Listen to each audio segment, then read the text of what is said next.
Welcome sa E-SKUL ng Bayan. Andito ako para samahan kayong mag-review. Tara, aral! Hi guys! So in the previous video, we discussed translating words to algebraic equation and expression. May quiz sa dulo nun. And in this video, ipapakita natin yung sagot to that quiz. Okay, so in case hindi nyo pa yung napapanood, andyan ang link sa taas. And if gusto nyo naman masagutan ng quiz ngayon, you can try it now. I'll give you time.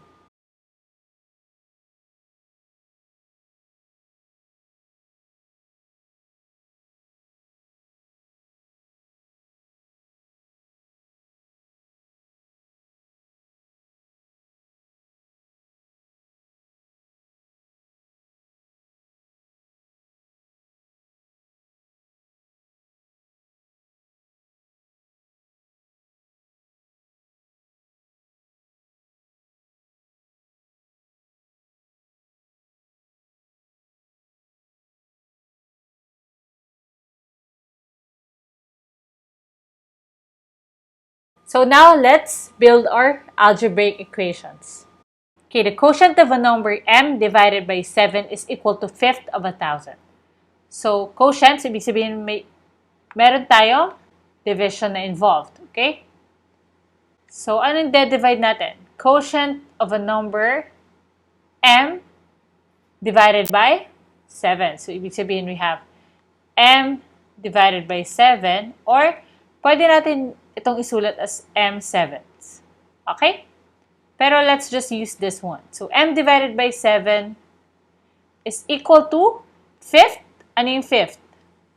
Or 1/5, right? 1/5 of, kapag may of, ibig sabihin mag-multiply tayo. Ano yung multiply natin? Fifth of 1,000. So, 1/5 and 1,000. Okay?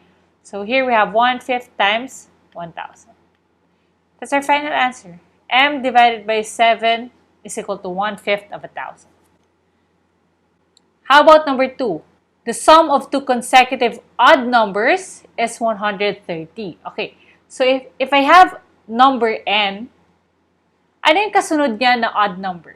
Okay, so if I have an odd number n, pag nag-add ako ng isa, yung next number would be even. So since odd sila pareho, dapat n and n plus 2. So these are your two consecutive odd numbers. The sum of those numbers is 130. So madali lang. n plus 2 is equal to 130. Okay?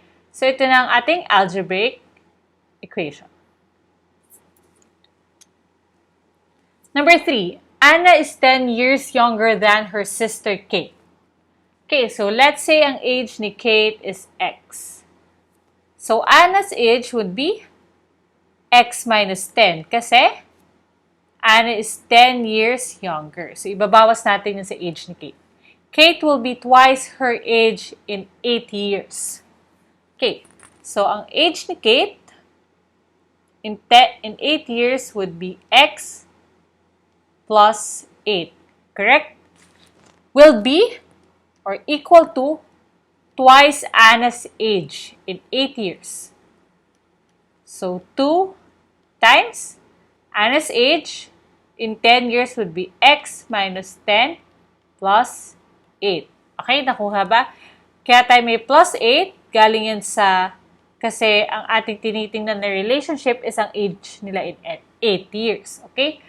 Tapos may times 2 naman dito kasi yun yung relationship ng age ni Kate sa age ni Anna in 8 years. So, if i-simplify natin to, kahit itong part lang, if we simplify that, we will get X plus 8 is equal to 2 times X minus 2. Okay? So, kung ito yung sagot nyo, that's still correct. So, again, this is Kate's age in 8 years. In 8 years. Okay, this one is Anna's age in 8 years. So, 2 times nun yung kay Kate. Alright, sana nakuha to. Number 3. The product of a number and 11 Oh, sorry. Number 4. The product of a number and 11 decreased by 10 is 45. Okay. So, guys, since nandito yung comma, sige, isa-isa muna natin. Product of a number and 11, comma. So, mag-stop muna tayo dito. Product of a number and 11, let's say number x. So, x times 11, or, sulatan na natin siya as 11x. Right? Okay, decrease by 10. So, decrease, ibig sabihin minus 10, is or equal to 45. So, this is our answer. Okay? So, let's say, nandito yung comma, wala dito. Ang magiging sagot nun is x times 11 minus 10. Okay? Ganon. Pero since nandito yung comma natin, 11 times x muna, bago mo i-minus yung 10. Okay? Number 5. Thrice a number decreased by x is 21. Okay, so common mistake dito is ginagawang x din yung thrice a number. Ginagawa tong 3x. Okay? But this is wrong. This is wrong, guys. Okay? Kasi, dito, yung number na to is different from x. So, you have to name another variable. So, let's say y. Thrice a number, so that's 3 times y decreased by x. So, minus x is or equal to 21. So, this is our answer. 3y minus x is equal to 21. Mabilis lang itong quiz na to. That's it. Thank you for watching.